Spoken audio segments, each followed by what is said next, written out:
আমরা 2008 সনে এই পূজাটা ইয়ংস্টার পূজাটা শুরু করছি।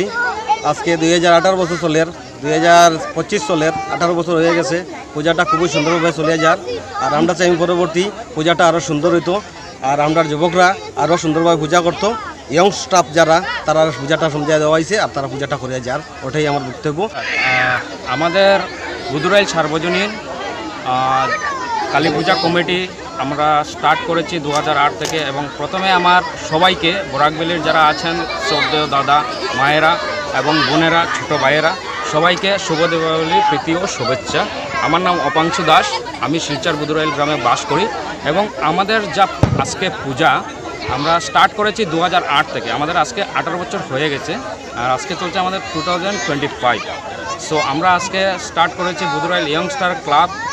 তথাপি আমাদের সিনিয়র যারা রয়েছেন মেম্বার এবং আমাদের সিনিয়র যারা গ্রামবাসী, আমি স্পেশালি বলছি গ্রামের যারা রয়েছেন মেম্বার, এক্স মেম্বার এবং প্রেজেন্ট মেম্বার, এবং যারা রয়েছেন সিনিয়র যারা রয়েছেন মুখ্য উপাধি যারা রয়েছেন সবাই আমাদের সঙ্গে আছে। এবং আমাদের কমিটির যারা আছেন ছোটো ভাই বোন সবাই, আমাদের কমিটির সবার পক্ষ থেকে সবাইকে শুভ দীপাবলির প্রীতি ও শুভেচ্ছা। এবং নমস্কার, আমাদের বুধুরাইল সার্বজনীন কালী পূজা কমিটির তরফ থেকে সম্পূর্ণ আসামবাসী, সম্পূর্ণ ভারতবাসীকে পূজা উপলক্ষে আন্তরিক প্রীতি ও শুভেচ্ছা জানাচ্ছি।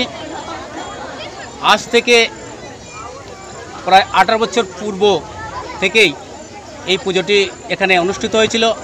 আজ এবারের পুজো 18 বছরে পা দিয়েছে। এই পুজোটি আমাদের এখানকার বুধুরাইলের যত সমস্ত যুবকরা এবং প্রত্যেক মা বোন প্রত্যেকটা পরিবারের পূর্ণ সহযোগিতায় এই পূজাটি অনুষ্ঠিত হচ্ছে।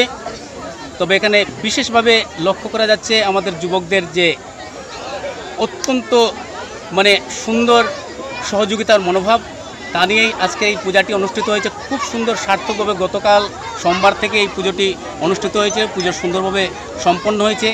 আজকে এখানে মঙ্গলবার দুপুর প্রায় 12টা থেকেই এখানে প্রসাদ পরিবেশন করা হচ্ছে, অন্নভোগ প্রসাদ, এবং এখনও অনেকটা প্রসাদ রয়েছে যেটা বর্তমানে সন্ধ্যাকালীন অবস্থায় আমি বলছি এখানে একটা সাংস্কৃতিক অনুষ্ঠান চলছে, এবং পুজোর শেষে আবার প্রসাদ বিতরণ করা হবে। সকলেই এখানে প্রসাদ পাবেন। আর এখানে প্রসাদ দিনের বেলায় অন্ততপক্ষে প্রায় 1000 খানেক ভক্তরা এসে এই প্রসাদ পেয়েছেন, আরও পাবে। তো আমাদের এই পুজোটি সুন্দর সার্থক হয়ে উঠুক, তার জন্য আমি সকলের কাছে আবার প্রার্থনা রাখছি যে আপনারা পূর্ণ সহযোগিতা করে যাবেন। আগামী দিনগুলোতে আজকের যে বাজেট আছে তার থেকে হয়তো বড় বাজেটের আরও পুজো হবে। এখনকার যে বাজেট প্রায় 2 লক্ষের কাছাকাছি বাজেটের পুজো হয়েছে। আগামী দিনে আরও বড় বাজেটেরও পুজো এখানে হবে বলে আশা রাখছি, এবং তার সাথে সাথে আগামী দিনের আমরা আপনাদের পূর্ণ সাহায্য সহযোগিতা আশীর্বাদ কামনা করে আপনাদেরকে আমরা আবার নমস্কার জানাচ্ছি। অসংখ্য ধন্যবাদ।